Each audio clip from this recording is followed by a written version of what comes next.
Are meetings really necessary? I see some businesses having no meetings, and I see some businesses having too many meetings. So, how many meetings are the right amount of meetings? Can we ditch them all together? Are they really necessary? That's what we are diving into in today's episode.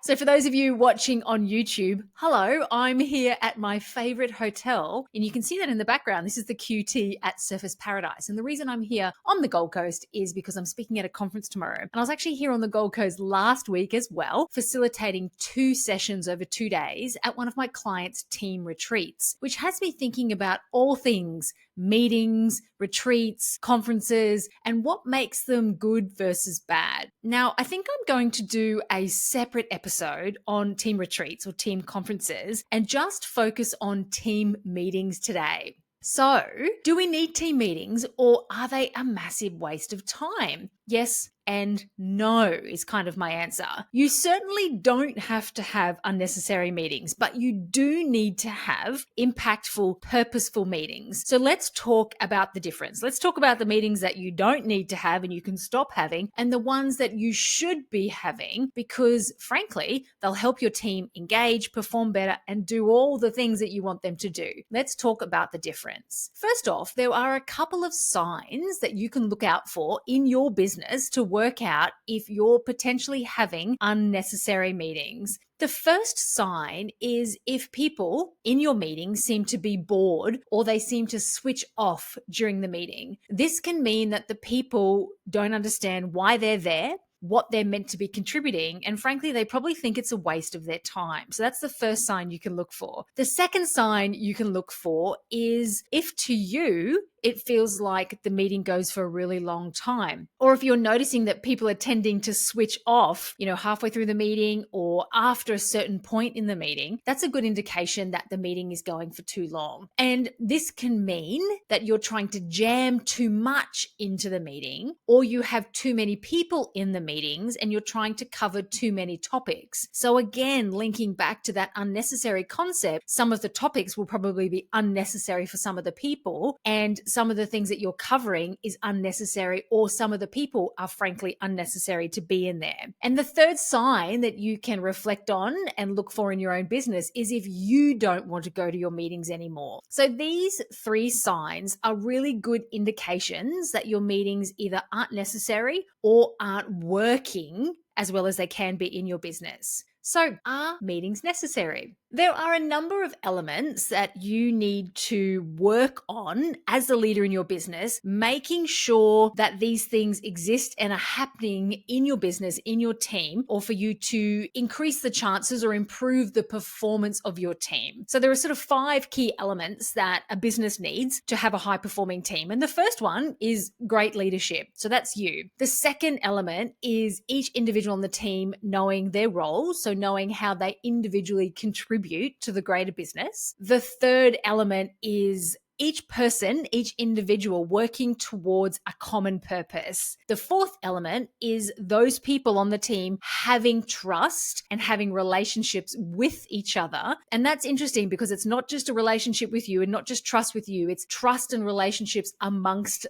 everybody on the team. And the fifth element is great communication. So the team needs to be communicating well for them to be high performing. So if we come back to, well, do we need to have meetings? Are meetings necessary? Having meetings can help 4 out of these 5 elements. So they can certainly help with individuals knowing their roles because that may get spoken about in the meeting. They certainly help everybody to understand the common purpose that the business is working towards. They help build relationships and help create trust by people getting to know each other and listening to each other's opinions. And they are one way to facilitate good communication by, in the moment, back and forth, or the sharing of information. So definitely 4 out of those 5 things can be supported by having meetings. And in fact, let's say 5 out of those 5 things can be helpful because they certainly can help you be a great leader because they can help you be clear, they can help you to facilitate relationships within the team, etc. So let's say that meetings help all those 5 things. Good leadership, individuals knowing their roles, common purpose, relationships and trust being formed, and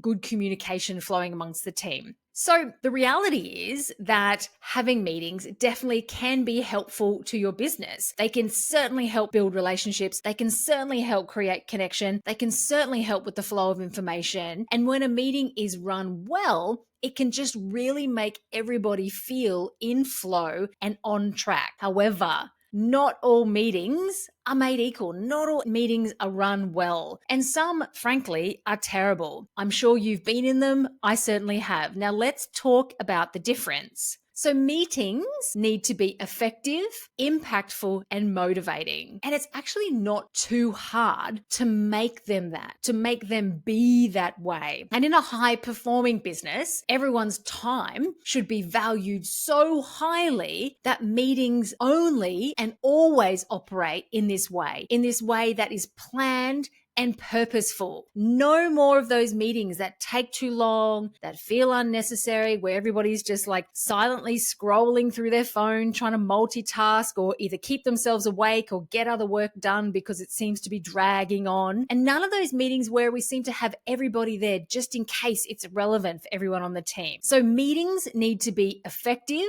impactful, and motivating. And the way to do that is to make sure you plan them in advance and to make sure that they're purposeful.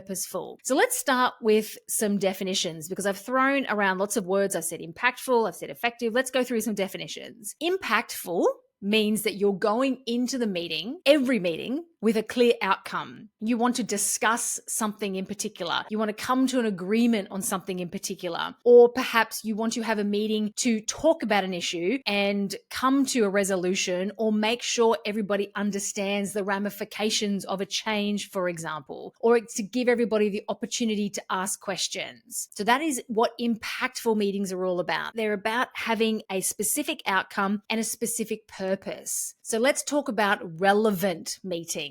That is making sure that only the people that need to be there are actually there. The rest of the people can read the notes, they can read the minutes, they can be briefed on the meeting another time. For example, if it's a decision-making meeting, there is no point having anybody that is not part of the decision-making authority base or the decision-making team or of a decision-making level in the meeting. You can gather their feedback at another time and then come together as decision makers to have the meeting. Because if you try to jam in too many people or jam in too many topics, it stops being relevant to everybody in the room. And that's when you see people switch off. That's when you see people start to try and multitask. That's when you see people reaching for their phones. So by only having the right people in the room, that is how you keep it relevant. So now let's talk about motivating. If everybody coming to the meeting knows the intended outcome and only the right people are in the room, then you are well on your way to making this a much more motivating meeting. And it'll stop feeling motivational if people don't get to speak, if they don't get listened to, if their ideas get shut down, if they get talked at, if they're not asked to share ideas, then they'll start to question why they're there in the first place. And what's really interesting is that even your best performing team members will appear to switch off and pick up their phones because they know their workload. They know all the things that they need to do and should be getting on with. And so even the best intentional people on your team, the best performers, might appear to be switching off and not contributing. And that is because they're worrying and thinking about all the other things that they should be doing. So if people don't get to contribute, to share ideas, to ask questions, they'll start to question, why am I here in the first place? So motivating meetings are ones where everyone knows the outcome, the right people are in the room, and everybody knows why they're there. They're there for decision making. They're there to hear information. They're there to come to a conclusion. They're there to discuss a change, etc. So if you focus on these three things, impactful, relevant, and motivating, then the rest often falls into place. You'll suddenly realize and find that your meetings start to become more energizing, both energizing for you as the boss, as the business owner, but also energizing for each other, which in turn means that people will contribute more and they'll stop feeling so heavy for you. You'll find a little bit of a buzz is created and momentum will build and run from there. You'll see like a visual change and then a performance impact once you focus on getting your meetings to be motivating. So focusing on those three things, impactful, relevant, and motivating.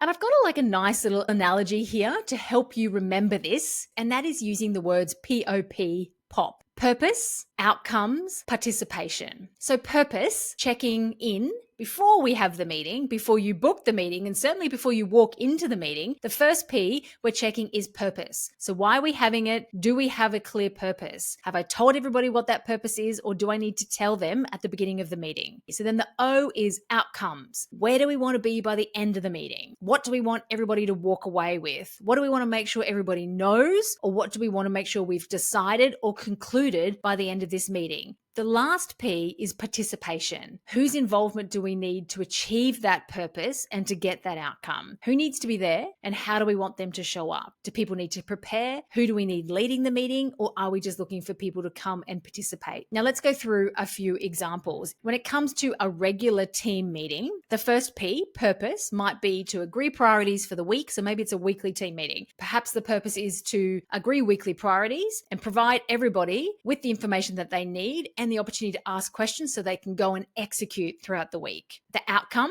is making sure that everybody walks away with clarity. Everybody's had the opportunity to ask their questions so that they can execute. And participation, well, who should be in the room? This might mean that it's you and one other person. It might mean that it's you and a few other people, or it might mean that it's everybody gathering without you if you don't need to be there. So let's go to another example, which might be like a project brainstorming meeting. Purpose. Okay, we want to brainstorm. Maybe it's a new project, or maybe it's a launch, and the purpose of the meeting is to agree the project plan. So the outcomes that we want to get to by the end of the meeting might be to agree key dates. It might be to agree who's doing what, where the key responsibilities lie. It might be to agree an action plan. What information do we need to gather? What do we need to do until we meet again? And then we look at participation. Okay, who needs to be there? Is it everybody who's going to be involved in this project or this launch? Or is it just the key decision makers at the moment, which might be like you and the business manager, or you and the project manager? Or would it be helpful to have the assistant or the person who was involved in the last time we launched this thing? Their input will be helpful for deciding those key dates, for example. POP. Purpose, outcomes, participation. I would love